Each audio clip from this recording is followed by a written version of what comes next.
Tere õhtust kõigile! Mind on täna päev otsa saatnud mõte teha video teemal energiatöö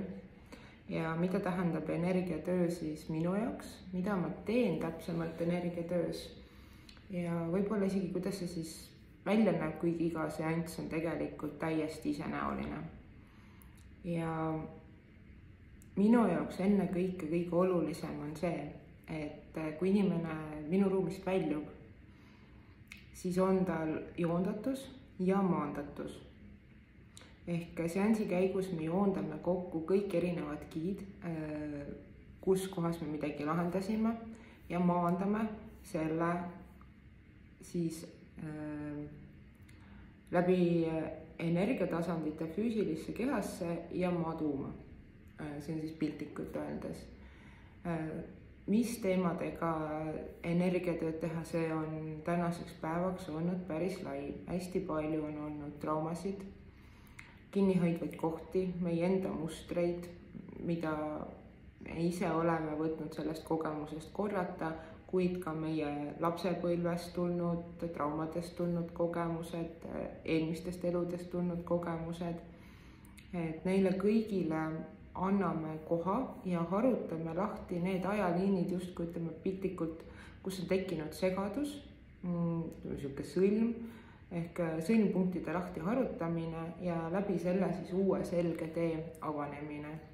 Et kui seansi lõpuks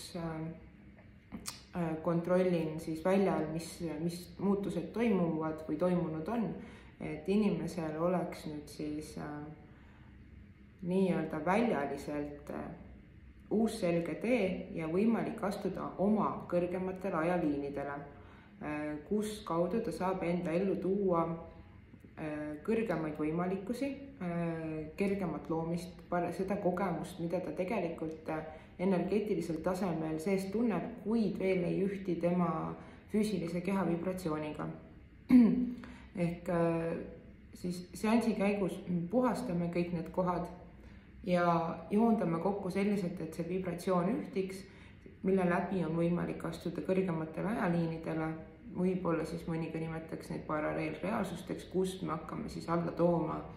seda kogemust, mis me tegelikult tahame ja kui need vibratsioonid ühtivad, siis see muutus tegelikult toimub väga ruttu. See nii kaua, kuni nende tasandite vahel ei ole seda ühtset vibratsiooni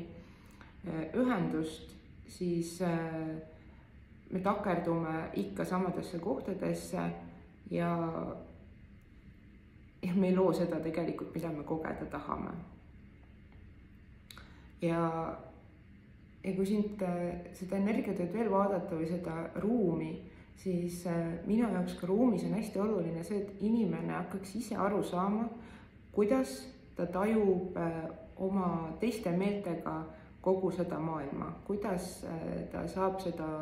kontakti suurendada, laiendada, sellega ühendust hoida,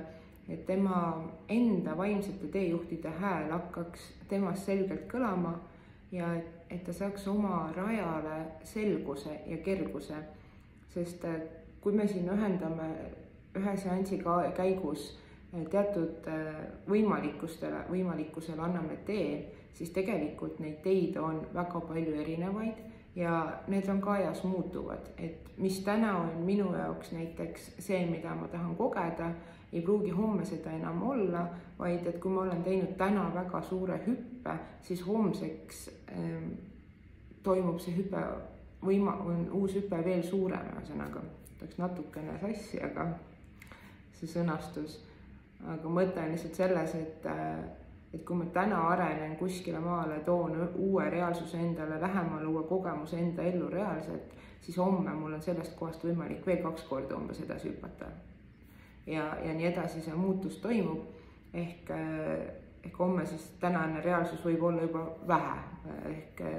ma soovin hoopis enam, et ma näen, et läbi selle kogemuse ma saan luua endale hoopis mingit teistsugust kogemust, minu jaoks on rohkem võimalikkusi avatud. Seetõttu on minu jaoks joondatus väga oluline ja muidugi, mida ma väga oluliseks pean seansi käigus, on töö meie meelega ja sageli on meie meel hetkel kõige suuremaks takistuseks nende muutuste loomisel, sest kui ma kuulan ja vaatan, mida me räägime, siis meie meel toob päris suure osa sellest muutusest maha tagasi. Me ei pane tähele neid kohti, kus meelejutt hakkab sedasama muutust tagasi alla tooma. Kogu aeg on vaja hoida tähelepanu ka meelel, teisipidi nimetame seda siis ärkvelolekuks, mida ta meile räägib ja kuidas ta seda sõnastab. Ja nende kohtadega ma teen ka väga olulist tööd seansi ajal, sest mina oma kogemusest näen, et kui me meelejuttu tähele ei pane, kui me teda ei kuula, kui me ei hakka märkama tema neid ilusaid muinasjutte sealt tagant, siis ka soovitud muutust ei tule. Ehk need on võib-olla siis ühed sellised peamised asjad, mis energiatööd tehes toimub, millega me silmitsi seisame, mida vaatame. Ja teine asi, mida vaatan siis seansi ajal, on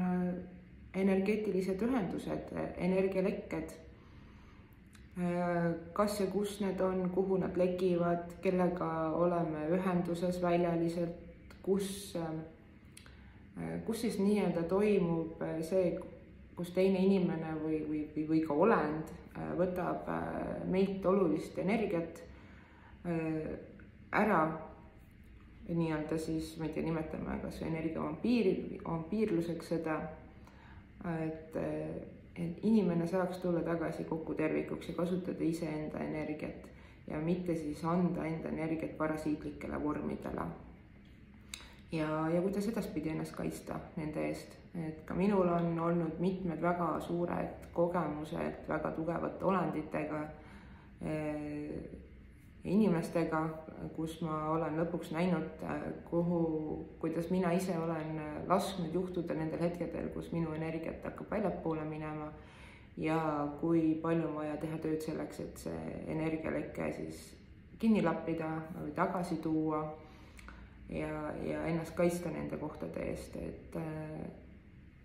ka need on kohad, siis miks on tegelikult hea käia vahest energiatööd tegemas, et kui ise ei näe neid olendeid ja neid ühendusi, mis seal väljadel toimub, siis on hea lasta kellelgi ennast vahepeal üle kontrollida, vaadata, puhastada need väljad, et sinu enda teekond, enda arengu suunas, enda potentsiaali, enda väkke astumise suunas oleks kantud kergusega, et sul oleks nii-öelda selge siht silmade ees, kuhu sa tahad minna, sest need energialekked hakkavad tekitama selliseid kohti, kus sul tekib segadus,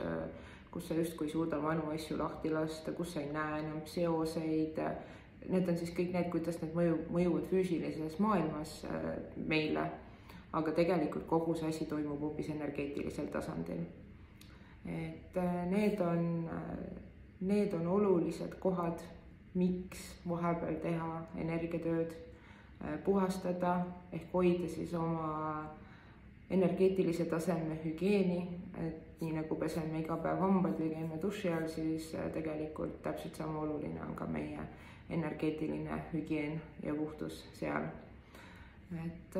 loodan, et saite siit mõtteid või natukene aimu, mida ma täpsemalt teen energiatöödes. Ja kui jäi veel mõni küsimus, siis kirjuta mulle või helista või joonista ja ma vastan sulle hea meelega. Aga seniks mõnusat õhtut ja nautige oma lähedasi ja kodu ja lapsi. Olge armastatud!